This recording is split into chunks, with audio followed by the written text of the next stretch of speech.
Hey guys, what's going on? It's Ash here coming at you today in Raid Shadow Legends. Welcome to the video, guys. Today we're going to talk about one of my favorite Doom Tower bosses. I actually like farming the Griffin in Doom Tower because I'm a big fan of the Guardian gear that he drops. Good to put a tank on. Now this is my normal Celestial Griffin Doom Tower team. Very pay to win with the exception, I guess, of Ninja.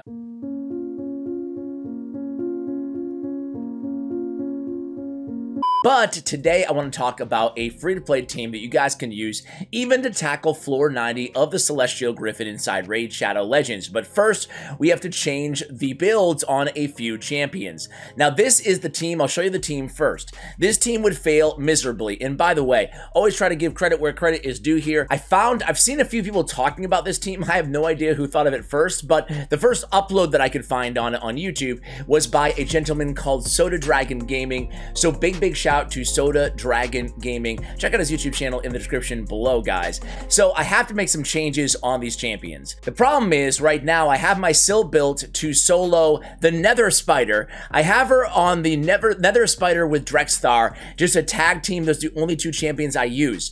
Now this battle can work with just two champions. You do not need Drexthar Bloodtwin on this team. You just need a damage dealer to deal with the waves. So the Drakes and Jareg can handle the Celestial Griffin by themselves. However, they both have to have the War Master Mastery as their tier 6 option. That is mandatory for this team to work. Otherwise, the Eternal Griffin powers up too much and kills the rest of your team. So when we say power up, guys, we don't want to be fighting the Griffin with this Celestial Bond ability over 10 for that long, especially given the artifacts that you have access to. So essentially, he's going to be adding one of these Sky Bonds every single turn to himself. Also, every single time one of your allies' HP drops below one of your champions, HP drops below 50%, he'll add another one, and that's going to increase his attack by 5%, his crit rate by 3%, and his crit damage by 5%, along with his speed by 2.5. He'll also ignore shield, block damage, and unkillable buffs when he has 10 or more of those Sky Bonds on him. So because of that, he can be challenging to kill without that extra damage from our War Master Masteries. Alright guys, so we have two Scyl the Drakes on the account.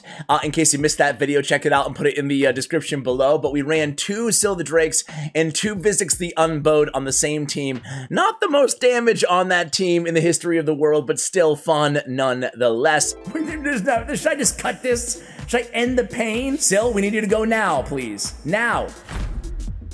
Oh, she's alive. We got more stuns. Everybody's stunned. We got revivals. Oh my god, don't call it a comeback. Out of these two Scyls, I think I have one in regen, I have one in stun gear. The one in stun is still decently fast, over 200 speed. The one in regen is super fast, way over 200 speed, actually 300, creeping up on 282. Now, this one though, the second one in stun is actually built out to deal some damage as well with 100% crit rate. What we really want from our Scyl the Drakes here, first of all, the good thing about this strategy is you don't need specific stats on every champion. You don't need to speed tune these champions. You don't need a certain amount of defense. Really, as long as you have some speed and or the healing and enough HP, you ought to be good, and accuracy, which we'll talk about in just a second here. So Scyl the Drakes, the good thing is we're going magic into Spirit Affinity 2 against the Griffin. So Scyl the Drakes, we want her to stay alive, so the regen gear actually works great. Relentless also works fantastic on Scyl the Drakes. So, okay, she's gonna stay alive. We're gonna change her masteries. We want Timely Intervention, bye-bye. This is like total support Scyl the Drakes. I built her to duo Nether Spider with Drexthar Bloodtwin in this build. If you want to check that video out, I'll link it as well in the show notes below. But I need to change back to War Master for this build.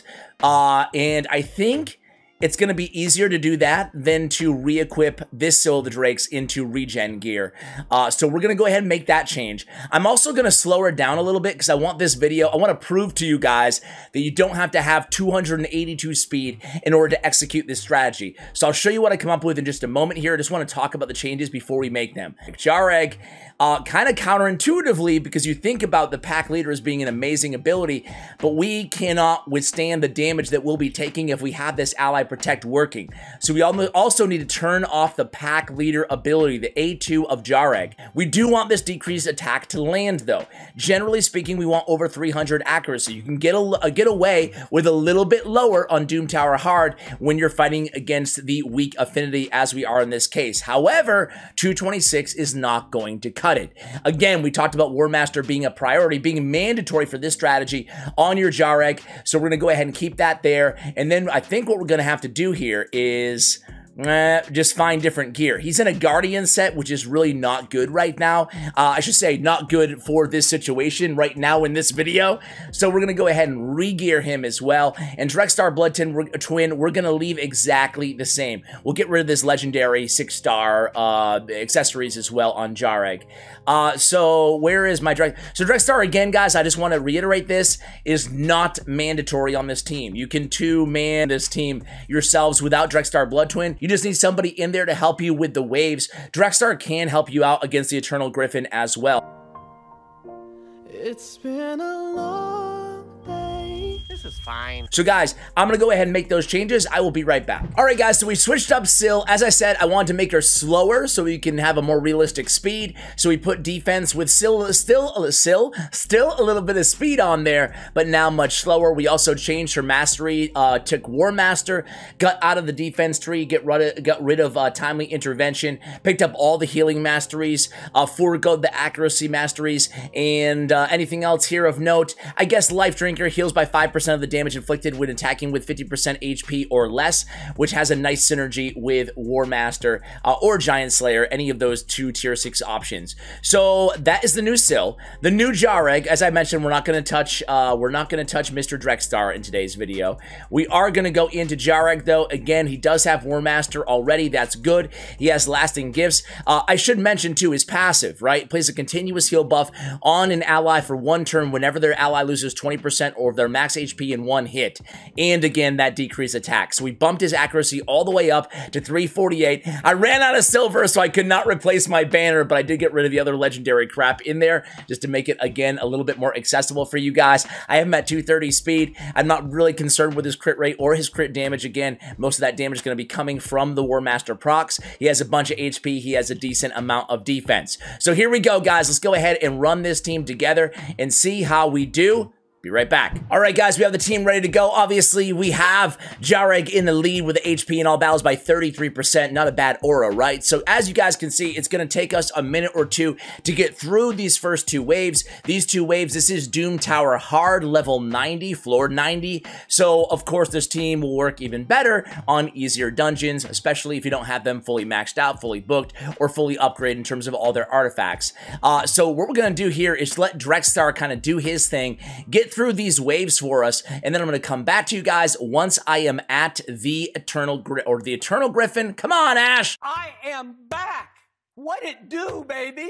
The Celestial Griffin. Be right back. All right, guys, so here we are at the Griffin. You can see the team. Again, most of the damage is going to come from those War Master procs that you guys can see on the screen right now. 21k HP, of course, based on enemy max HP. Now, Drexthar is going to stay alive for us for a while, which is going to be a good thing. It's going to help out with the damage.